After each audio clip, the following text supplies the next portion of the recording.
Hello, I thought I'd make a video on the way I make my banana poster speakers. God, the light's really bright in here, eh? Okay, so copper bolts. You drill a hole in the center, then you drill a pocket for the wire, and then you use a nut. Use a nut and you nut it down, so they look sort of like this, see? Started that down. There's your bananas. So all you have to do is drill one hole in your plate or whatever, and you can make them whatever size. Now, I've done the holes for Lynn bananas. These are scary bananas here. It solders properly on a wire. You got a good channel to solder.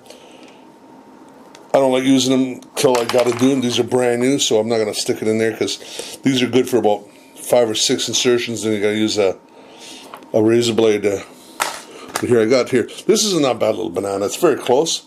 But you see, like, look, watch this. A really good connection.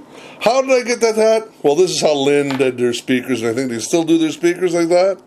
Look, non-ferrous material, so it's non-magnetic.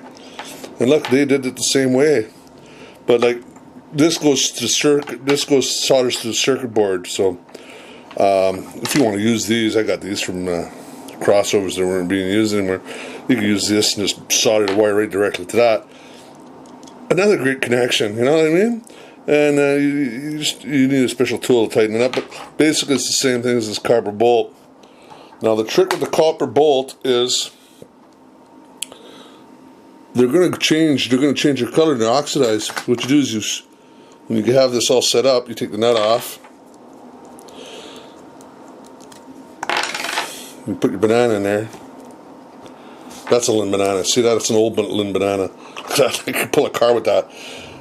All you do is you lacquer this part. Lacquer it. Give it a couple coats of slight lacquer. And then your hole is protected. You can lacquer your nut if you want. And then you go like that. So this is how it goes into a cabinet. I must have some of the hole here. Where is it? I must have something to put a hole. Yes. Wait a minute, I might have a cabinet here to test cabinets. Where is that? Come. I wasn't set up doing this, but no, I just see some people using shitty bananas. This is a critical part of the speaker. Here we go. Here's the hole. So you see? All you do is you unscrew. And like this.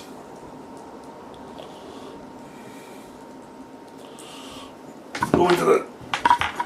So you have to go through the woofer and shit. Or whatever. Look at that. You don't have a big hole cut in the cabinet for nothing. You know what I mean? Look at that. And you go like this. No, like sealed too. You know what I mean? And you set it up. This is a smaller cabinet. This is 1/2 inch material. See, it's made for 3/4. Like, look, I'm just hand tightening that. And then you go with a proper banana. Look at that. And that's like that thing's been used a million times. And then there's this other kinds. These are not bad. Look at, compared to what they use, the Lynn is really good too. Like, mine, I drilled a hole, I machined the hole just a little bit. Gotta clean it, but that's what I use. I don't think I'm gonna change the batch doing that. See ya.